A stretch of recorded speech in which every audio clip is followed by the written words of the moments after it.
নমস্কার, বিটিএন নিউজে আপনাদের স্বাগত জানাই। রয়েছি আমি শ্যামলী। প্রথমে দেখে নিচ্ছি আজকের সংবাদ শিরোনাম। আগস্টে আরও 1000 সরকারি নিযুক্তি। শিক্ষা বিভাগে 41 জন প্রার্থীর হাতে নিয়োগপত্র প্রদানকালে এ ঘোষণা মুখ্যমন্ত্রীর। শিলচরে উল্টো রথ, মাসির বাড়ি থেকে ফিরলেন জগন্নাথ দেব। নিলাম বাজারে জাতীয় সড়কে ডাম্পার গাড়িতে ধাক্কা অল্টোর, গুরুতর আহত 3। এবারে বিস্তারিত খবর। আগস্টে আরও 1000 সরকারি নিযুক্তি। শিক্ষা বিভাগে 41 জন প্রার্থীর হাতে নিয়োগপত্র প্রদানকালে এ ঘোষণা মুখ্যমন্ত্রীর। আগস্টে আরও 1000 সরকারি পদ পূরণ করা হবে। আজ শিক্ষা বিভাগে 41 জন প্রার্থীর হাতে নিয়োগপত্র হস্তান্তরের সময় মুখ্যমন্ত্রী হিমন্ত বিশ্ব শর্মা এই ঘোষণা দেন। তিনি বলেন, আমাদের যুব সমাজকে 1 লক্ষ চাকরি দেওয়ার প্রতিশ্রুতি প্রতিদিন নতুন করে সমৃদ্ধ হচ্ছে। আজ শিক্ষা বিভাগের 41 জন প্রার্থীকে নিয়োগপত্র বিতরণের মাধ্যমে 97,000-এরও বেশি বেকারদের চাকরি দেওয়া হয়েছে। এই যাত্রায় আরও 13,000 পদ পূরণ করা হবে 2025-এর এপ্রিল পর্যন্ত। এর মধ্য দিয়ে তরুণদের 1 লক্ষ চাকরি দেওয়ার অঙ্গীকার প্রতিদিন পূর্ণতা অর্জন করছে বলে জানান মুখ্যমন্ত্রী। সিএএ প্রসঙ্গে মুখ্যমন্ত্রী বলেন, আসামে এখনো পর্যন্ত সিএএ এর অধীনে মাত্র 8টি আবেদন জমা পড়েছে। এর মধ্যে নাগরিকত্ব চাওয়ার সাক্ষাৎকারে উপস্থিত হয়েছেন মাত্র 2 জন। মাজত এটা জেনারেশন আহিলে যত প্রশ্নবোধক চিন আহিলে, যেতিয়া মই টেটৰ শিক্ষকৰ নিযুক্তি দিওঁ বা কলেজৰ অধ্যাপক অধ্যাপিকাৰ মই নিযুক্তি দিওঁ, মই এটাই কথা সকলোকে অনুৰোধ কৰোঁ যে আমাৰ বৃত্তিটোৰ ওপৰত অধ্যাপক অধ্যাপিকা শিক্ষক শিক্ষয়িত্ৰীৰ ওপৰত যাতে ৰাইজৰ আস্থা উভতি আহে, সেইকাৰণে আমি সকলোৱে যাতে অত্যন্ত পবিত্ৰ মন লৈ ছাত্ৰ ছাত্ৰীসকলৰ কল্যাণৰ বাবে এই কামত যেন আমি নিজক নিয়োজিত কৰোঁ। ছাত্ৰ ছাত্ৰীসকলে শিক্ষাৰ লগতে ক্ৰীড়া সংস্কৃতি আদি কামতো বা আদি আমাৰ যিটো নন কেৰিকুলাম বা কো-কেৰিকুলাম এক্টিভিটিজ বুলি কওঁ, তাৰ লগত জড়িত হৈ থাকিলে তেওঁলোকৰ সম্পূৰ্ণ বিকাশ হয়। যিসকল অধ্যাপক অধ্যাপিকাই এনচিচি কৰিছিল, খেলা বা সংস্কৃতিৰ লগত জড়িত, তেওঁলোকে যেন শিক্ষাৰ লগতে নিজৰ নিজৰ যিবিলাক সুপ্ত প্ৰতিভা আছিল, সেই সুপ্ত প্ৰতিভাবিলাক ছাত্ৰ ছাত্ৰীসকলৰ লগতে আগবঢ়াই লৈ যাবৰ বাবে চেষ্টা কৰে। কলেজৰ ক্ৰীড়াৰ জগতখনত, কলেজৰ সংস্কৃতিৰ জগতখনত এনচিচি, নেভি, এয়াৰফৰ্চ আমি সকলোৰে লগত জড়িত হ'ব লাগে। ইঞ্জিনিয়াৰিং কলেজত যিসকলে নিযুক্তি পাইছে, মোৰ পিছত আমি কথা পাতিম। ষ্টাৰ্টআপ আমাৰ কাৰণে এটা খুব ইম্পৰ্টেণ্ট এলিমেন্ট। শিলচরে উল্টো রথ, মাসির বাড়ি থেকে ফিরলেন জগন্নাথ দেব। হিন্দু সনাতন ধর্মাবলম্বীদের অন্যতম প্রধান ধর্মীয় উৎসব হল রথযাত্রা। আষাঢ় মাসের শুক্লপক্ষের দ্বিতীয়া তিথিতে প্রতি বছর পালিত হয় রথযাত্রা। 9 দিন চলার পর উল্টো রথযাত্রা হয়। বিশেষ রীতিতে জগন্নাথ আরাধনা করার নিয়ম রয়েছে, তেমনি উল্টো রথেরও রয়েছে বেশ কিছু আচার অনুষ্ঠান।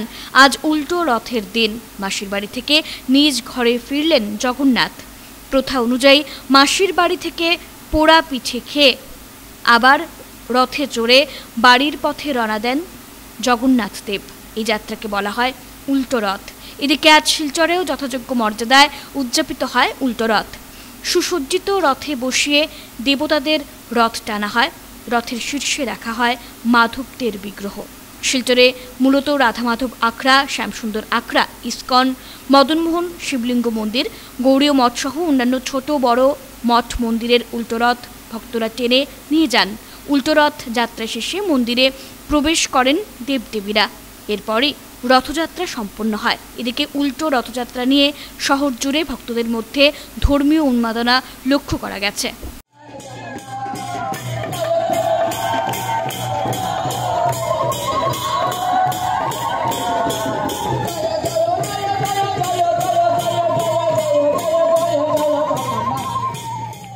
সীমান্ত শহর করিমগঞ্জেও যথাযোগ্য মর্যাদায় উদযাপিত উল্টো রথ। নদীর মাসির বাড়ি থেকে আজ নিজের ঘরে ফিরলেন ভগবান জগন্নাথ। জগন্নাথ দেব, বলরাম, সুভদ্রা উল্টোরথে চড়ে ঘরে ফিরলেন। তাই উল্টোরথ উপলক্ষে নানাবিধ কার্যক্রম। বিভিন্ন মন্দির কর্তৃপক্ষ উল্টোরথ বের করে আজ। সুসজ্জিত জগন্নাথ দেব, বলরাম, সুভদ্রার সঙ্গে বের করা হয় উল্টোরথ। করিমগঞ্জে উল্টোরথ উপলক্ষে ছিল নান্দনিক পরিবেশ। পথের দুই ধারে সারিবদ্ধভাবে দাঁড়িয়ে ভক্তবৃন্দরা উপভোগ করেন রথযাত্রার পরিক্রমা। মদনমোহন টাউন কালীবাড়ি, কালী মহাবীর বাড়ি, ইস্কন, ভুবনেশ্বর সাধু ঠাকুর মন্দির, নিমবার্গ আশ্রম, রাধারমণ আশ্রম, মহাপ্রভু আশ্রম, দাস ট্রেনিং, ব্রজেন্দ্র রোড সহ অন্যান্য মঠ মন্দির রথ বের করেন। এদিকে উল্টোরথকে কেন্দ্র করে ভক্তবৃন্দদের উপস্থিতি ছিল চোখে পড়ার মতো। নিলামবাজারে জাতীয় সড়কে ডাম্পার গাড়িতে ধাক্কা অল্টোর, গুরুতর আহত হলেন 3 জন। করিমগঞ্জ জেলার নিলামবাজারে এক ভয়ঙ্কর সড়ক দুর্ঘটনা ঘটল। আসাম ত্রিপুরা জাতীয় সড়কে বন্ধ অবস্থায় থাকা একটি ডাম্পার গাড়িতে ধাক্কা মারে একটি অল্টো গাড়ি। পুরো ঘটনার দৃশ্যবন্দী হলো সিসি ক্যামেরায়। এই ঘটনায় গুরুতর আহত হলেন 3 জন লোক। নিলামবাজার থানার অন্তর্গত বাহাদুরপুর এলাকায় এই ঘটনাটি ঘটে। এদিকে ঘটনার পর স্থানীয়রা এগিয়ে এসে উল্টো গাড়িতে আহত 3 জন লোককে উদ্ধার করে হাসপাতালে পাঠান। আহতরা হলেন দরুন মিয়া, সৌরভ নমশূদ্র ও আলিমউদ্দিন। ওখানে অ্যাক্সিডেন্টটা হয়েছে যে ওখানে সিজ করে আমি থানায় লই যাইমু। তো ওখানে রাত্রে যে সিজ করছে ওইটার কারণে ওখানে 10 টাকা লাগবে তোমার। যখন তোমার এইটা গাড়িতে ডাম্পার তার ওখানে পিছিয়ে মারিয়ে দিছে, গাড়িটা এটা বেদান খারাপ হয়ে গেছে। ওই গাড়িটা এখন আমি তোমার সামনে এখন সিজ করে দিব, বুঝছো নি?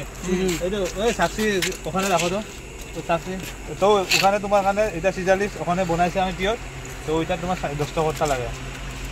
বিভিন্ন ধর্মীয় আচার অনুষ্ঠানের মধ্য দিয়ে শ্রী শ্রী অম্বিকেশ্বর শিব মন্দিরে প্রতিষ্ঠা বার্ষিক উৎসব সম্পন্ন। অম্বিকাপুরীর শ্রী শ্রী অম্বিকেশ্বর শিব মন্দিরের প্রতিষ্ঠা দিবস উপলক্ষে বার্ষিক উৎসব একাধিক ধর্মীয় আচার অনুষ্ঠানের মধ্য দিয়ে অনুষ্ঠিত হয়েছে। এদিন মন্দিরের পুরোহিত জগৎজ্যোতি ভট্টাচার্য যথাযথ প্রতিষ্ঠা বার্ষিকী পুজো সমাপন করেন। বেঙ্গলি ফরওয়ার্ড ক্লাবের সাধারণ সম্পাদক বিশ্বজিৎ দেব জানান, 2009 সালে মন্দির প্রতিষ্ঠা লাভ করে। 2009 সালের শ্রী শ্রী জগন্নাথ দেবের উল্টো রথযাত্রার দিন শ্রী শ্রী অম্বিকেশ্বর শিব মন্দির প্রতিষ্ঠিত হয়েছিল। এরপর থেকে প্রতি বছর উল্টো রথযাত্রার দিনে মন্দিরের বার্ষিক উৎসব উদযাপন হয়। এবার শ্রী শ্রী অম্বিকেশ্বর শিব মন্দিরের বার্ষিক প্রতিষ্ঠা উৎসব উপলক্ষে সকাল থেকেই ভক্তদের উপচে পড়া ভিড় পরিলক্ষিত হয়। প্রতিষ্ঠা দিবস থেকেই এই অঞ্চলের হাজার হাজার ভক্তরা মন্দিরে পুজো দিয়ে আসছেন। প্রতি সোমবার শিব বাবাকে পুজো দিতে মন্দিরে মহিলা ও যুবতীদের ভিড় উপচে পড়ে। এছাড়া মঙ্গলবার হনুমানজিকে পুজো দিতে মন্দিরে ভক্তদের সমাবেশ হয়। এছাড়াও প্রতিদিন যথাযথ সকাল সন্ধে পুজো দেওয়া হয়। তিনি বলেন, অম্বিকেশ্বর শিব মন্দির পরিচালনা কমিটি এবং বেঙ্গলি ফরওয়ার্ড ক্লাবের সহযোগিতায় সকাল 8টা থেকে পূজার্চনা শুরু হয়। এরপর সংকল্প ঘট স্থাপন, দ্বার দেবতার পুজো, পঞ্চদেবতার পুজো, উপচার, নিবেদন প্রভৃতি সম্পন্ন করে ভক্তদের পুষ্পাঞ্জলি প্রদান এবং হোম শান্তি ভোগ নিবেদন পূর্বক প্রসাদ বিতরণ করা হয়। এছাড়া সন্ধ্যে থেকে ভক্তিমূলক গান, শ্রী শ্রী শিবের যথাশক্তি পুজো, ফল মিষ্টি নিবেদন সহ আরত্রিকের মাধ্যমে উৎসবের সমাপন হয়।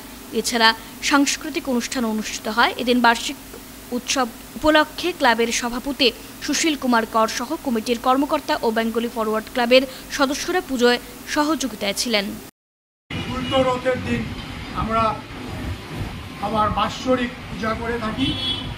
তদরূপ এই বছরও 2024-এ আমরা উল্টা রথের দিন বাবার বাৎসরিক পূজা করতেছি। আমরা সকাল থেকেই পূজা শুরু হয়েছিল। বিভিন্ন ধর্মীয় আচার অনুষ্ঠানের মাধ্যমে, বিভিন্ন দেবদেবীর পূজার মাধ্যমে আমাদের এই পূজার শুভারম্ভ হয়েছিল। সকাল থেকেই আমাদের পূজা এখনো চলতেছে। একটু করে ভোগ নিবেদন হবে, পরে মহাপ্রসাদ বিতরণ হবে। বিকাল সন্ধ্যার দিকে সাংস্কৃতিক ঠাকুরের কিছু ভজন, গান, কীর্তন হবে। মাসিমপুর কেন্দ্রীয় বিদ্যালয়ের কেপিসি বিল্ডিংয়ে আয়োজিত হলো পিএম শ্রী ওয়ার্কশপ। কেন্দ্রীয় বিদ্যালয় সংগঠন শিলচর জোনের উদ্যোগে সোমবার পিএমশ্রী কেন্দ্রীয় বিদ্যালয় মাসিমপুরে একদিনের পিএমশ্রী ক্যাপাসিটি বিল্ডিং ওয়ার্কশপ অনুষ্ঠিত হয়। এদিন শিলচর জোনের 15টি বিদ্যালয়ের প্রধান শিক্ষক ও সহকারী প্রধান শিক্ষকরা উৎসাহের সঙ্গে অংশগ্রহণ করে কর্মশালাকে সফল করে তোলেন। কর্মশালায় কেন্দ্রীয় বিদ্যালয়ে অধ্যয়নরত পড়ুয়াদের উন্নতিকল্পে কেন্দ্রীয় সরকারের তরফে বরাদ্দকৃত অর্থের সঠিক বাস্তবায়ন সহ শিশুদের বিকাশ সম্পর্কিত বিষয়ে আলোচনা করা হয়। এছাড়াও বিশুদ্ধ পানীয় জল, শৌচালয়, ইন্টারেক্টিভ ওয়ার্ক, টয় লাইব্রেরি, উন্নত গ্রন্থাগার ভবন, ক্যারিয়ার গাইডেন্স ও কাউন্সেলিং, ক্রীড়ার উন্নয়ন, যোগ, মহিলাদের আত্মরক্ষা বিষয়ক প্রশিক্ষণ ইত্যাদি বিভিন্ন বিষয়ে শিক্ষকদের प्रशिक्षण प्रदान करें विभिन्न एक्सपर्टरा। पीएमश्री स्कूल सेलेक्ट हुआ हमारा रीजन में 10 स्कूल्स ऑलरेडी फर्स्ट फेज़ में है, अभी सेकंड फेज़ में और 5 स्कूल्स अभी शामिल हो गया है और थर्ड फेज़ में भी 2 स्कूल्स अप्लाई कर लिया है। नॉर्मल स्कूल से ये पीएमश्री कैसे डिफरेंट है, यहाँ का इंफ्रास्ट्रक्चर पहले डेवलप होगा बहुत अच्छा से, drinking water facility, washroom facility और भी बच्चों के लिए इंटरैक्टिव बोर्ड, छोटे छोटे बच्चे के लिए टॉयस लाइब्रेरी या लाइब्रेरी किताब का बहुत सारे खरीदना, कैरियर गाइडेंस एंड काउंसलिंग, तो गेम्स फील्ड का उसका डेवलपमेंट, योगा में हमारा बच्चों का ट्रेनिंग एंड सेल्फ डिफेंस, हमारा स्टूडेंट्स को सेल्फ डिफेंस के ऊपर भी हम लोग फोकस देते हैं। इसमें जो डिफरेंट हेड में पैसा आ रहा है उसको कैसे सही तरफ से खर्चा करना है और बच्चों को फ़ायदा पहुंचाना है, उसी के लिए वर्कशॉप आयोजन किया गया। पीएमश्री केंद्रीय विद्यालय मासिमपुर के प्रांगण में 10 हमारे पूर्व विद्यालय और 5 जो नए विद्यालय पीएमश्री केंद्रीय विद्यालय की विशेषण से सुशोभित हुए हैं। केंद्रीय विद्यालय सिलचर संभाग के अंदर उनके एक दिन के लिए क्षमता संवर्धन कार्यशाला का आयोजन आदरणीय उपायुक्त महोदय श्री PIT राजा सर और सहायक आयुक्त महोदय श्री सत्यवीर जी के तत्वाधान में उनकी प्रेरणा से करवाया गया। मैं ये विश्वास से कह सकता हूँ कि जितने भी प्रतिभागी आज प्राचार्य और कार्यभारी प्राचार्य यहाँ पे इस कार्यशाला में शामिल हुए, वो निश्चित तौर पे एक बहुत ही अच्छी योजना और किस प्रकार से पीएमश्री जो भारत सरकार का और हमारे संगठन की एक सोच का, एक उन्नत सोच का नतीजा हमें देखने को मिलेगा। Today in this workshop we have been guided by the resource persons. 2 of the principals have given us how to handle the activities, how to maintain the record, and what are the do's and don'ts of this PMSRI recording. And everything has been cleared in such a manner that every principal has got information and they will do it in a better way. Doctor Kalam ইনস্টিটিউটের বার্ষিক অনুষ্ঠান বিভিন্ন কর্মসূচির মাধ্যমে সম্পন্ন। বরাকের অগ্রণী শিক্ষা প্রতিষ্ঠান শিলচরের doctor Kalam institute of science and এডুকেশনের বার্ষিক অনুষ্ঠান আয়োজিত হয় রবিবার। স্থানীয় গান্ধী ভবনে আয়োজিত অনুষ্ঠানের সূচনা হয় প্রদীপ প্রজ্বলনের মাধ্যমে। এতে উপস্থিত ছিলেন শিক্ষাবিদ কৃষ্ণেন্দু রায়, ইনস্টিটিউটের ফ্যাকাল্টি সব্যসাচী দাস, সুপ্রতীক রায়, সুব্রত রায় প্রমুখ। অনুষ্ঠানে মুখ্য অতিথির ভাষণে কৃষ্ণেন্দু রায় বরাক উপত্যকার শিক্ষা ব্যবস্থার উন্নতিতে কালাম ইনস্টিটিউটের অবদানের কথা তুলে ধরেন। তিনি বলেন, মাত্র 7 বছরে এই প্রশিক্ষণ কেন্দ্র যেভাবে উন্নতি করেছে সেটা বজায় রেখে গেলে খুব কম সময়ে এই কেন্দ্রটি রাজ্য সেরা হতে পারবে। সন্ধ্যের দ্বিতীয় পর্বে প্রতিষ্ঠানের অন্যতম শিক্ষক সব্যসাচী দাস ছাত্র শিক্ষক এবং অভিভাবকের মধ্যে সম্পর্ক ও সমন্বয়ের বিষয়ে আলোকপাত করেন। और उस वजह से रिजल्ट नहीं आया तो इससे बड़ी शर्म की बात हमारे लिए कुछ हो नहीं सकता है। टुगेदर अगर एक टीम के थ्रू एक रिजल्ट प्रोड्यूस नहीं हो रहा है, डेफिनेटली उसमें बच्चों का कंट्रीब्यूशन चाहिए और सबसे ज्यादा उन्हीं का चाहिए। एक अच्छा रिजल्ट प्रोड्यूस करने में जो 90% से ज्यादा कंट्रीब्यूशन होता है वो स्टूडेंट का होता है। श्योरली सचिन तेंदुलकर होते पारবে না, চাইলে সানিয়া মির্জা হতে পারবে, চাইলে সালমান খান হতে পারবে, কিন্তু যদি চাও, যদি লক্ষ্য রাখো ভালো নাগরিক এবং ভালো ছাত্র হওয়া, এটা খুব সহজ এবং আয়ত্তের মধ্যে একটা ডিসিপ্লিন মানলে কিন্তু হয়ে যায়। এবং একটা সাকসেসফুল রেজাল্টের পেছনে একটা কালেকটিভ এফোর্ট থাকে, সেখানে শিক্ষকদের ভূমিকা অবশ্যই থাকে, কিন্তু শিক্ষকদের ভূমিকা ছাড়া মায়েদের ভূমিকা, বাবাদের ভূমিকা ছাড়া এবং বাসার যে ডোমেস্টিক হেল্পার, সে যে বাচ্চাটাকে দেখে রাখে একটা সময়, সেটার ভূমিকাও কিন্তু অনস্বীকার্য। পুরো কালেকটিভ টিম ওয়ার্কটা যদি ভালো হয় তাহলে আপনার রেজাল্টটাও হয় ভালো। আমরা দেখি যে 2 বছর 10 বছরের রেজাল্ট, মানে পরিশ্রমের ফসলটা আমরা আমরা যখন পাবলিক এক্সামিনেশন রেজাল্টের যখন বেরোয় তখন আমরা এগুলোর ফলটা আমরা দেখি পত্রপত্রিকা থেকে বেরিয়ে যাচ্ছি। শিব পূজার প্রসাদ খেয়ে মৃত্যু এক ব্যক্তির, চাঞ্চল্য ধর্মনগরের দেওয়ান পাশায়। শিব পুজোর প্রসাদ খেয়ে এক ব্যক্তির মৃত্যু সহ অসুস্থ হয়েছেন আরও 30 থেকে 35 জন।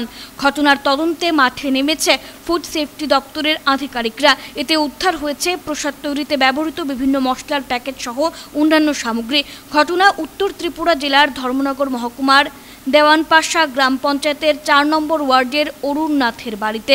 জানা গেছে গত বৃহস্পতিবার অরুণ নাথের বাড়িতে একটি শিব মন্দির প্রতিস্থাপনের অনুষ্ঠান ছিল। সে উপলক্ষে গৃহস্থ আত্মীয় স্বজন সহ পাড়া প্রতিবেশীদের শিব পুজোর প্রসাদ গ্রহণের নিমন্ত্রণ করেন। যথারীতি প্রসাদ খেয়ে আত্মীয় স্বজন সহ পাড়া প্রতিবেশী যার যার বাড়ি চলে গেলে এদিন রাত থেকে পরের দিন অর্থাৎ শুক্রবার সকাল পর্যন্ত প্রসাদ খাওয়া সকলে শারীরিক অসুস্থতা বোধ করতে শুরু করেন।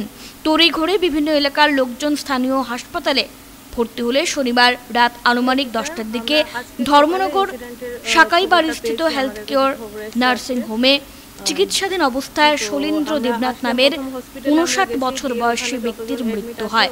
জানা গেছে মৃত ব্যক্তির বাড়ি দেওয়ানপাশা এলাকায়। তাছাড়া আশঙ্কাজনক অবস্থায় অপর একজন চিকিৎসাধীন সহ কমপক্ষে 30 থেকে 35 জন বিভিন্ন হাসপাতালে চিকিৎসার জন্য ভর্তি হন। ঘটনার তদন্ত শুরু করেছে ফুড সেফটি দপ্তর।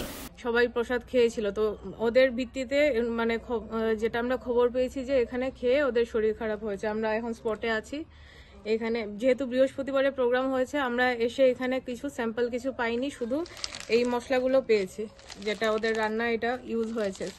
তো এই মশলাগুলো প্রত্যেকটা ডেট আছে। তারপর আমরা এগুলো যেহেতু এইটাই পেয়েছি তো আমরা এটাই নিয়েছি। এখন এটা আমরা ইন্সপেকশন কন্টিনিউ করব। ওই দিন গত বৃহস্পতিবারে একটা শিব মন্দির প্রতিষ্ঠিত উপলক্ষে আমাদের নিমন্ত্রণ করা হয়েছে। ওই দিন নিমন্ত্রণ করাতে গিয়ে আমরা এখানে প্রসাদ গ্রহণ করি। এতে প্রসাদ ছিল ফলা ছিল কিছু, আর খিচুড়ি এবং তরকারি।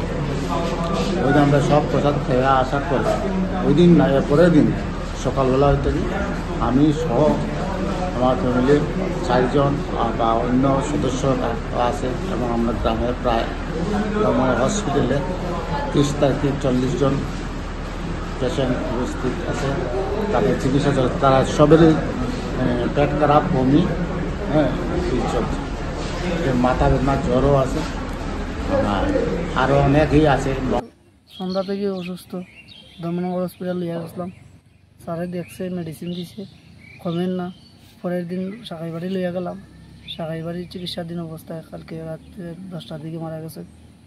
অসুস্থ তো বৃহস্পতিবার রাত্রে আমরা পাশের বাড়ি শিব মন্দিরের পূজা প্রসাদ খাওয়ার পর থেকে অসুস্থ হওয়ার পরেই তো হসপিটাল নিলাম, কমে না, সাকাইবাড়িতে ট্রান্সফার করলাম।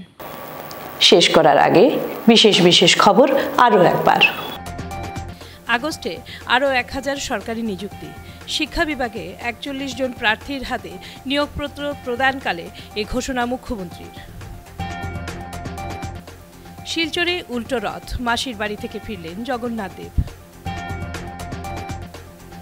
নিলাম বাজারে জাতীয় সড়কে ডাম্পার গাড়িতে ধাক্কা অল্টোর, গুরুতর আহত 3। বিটিএন নিউজ এখনকার মতো এ পর্যন্তই। ধন্যবাদ।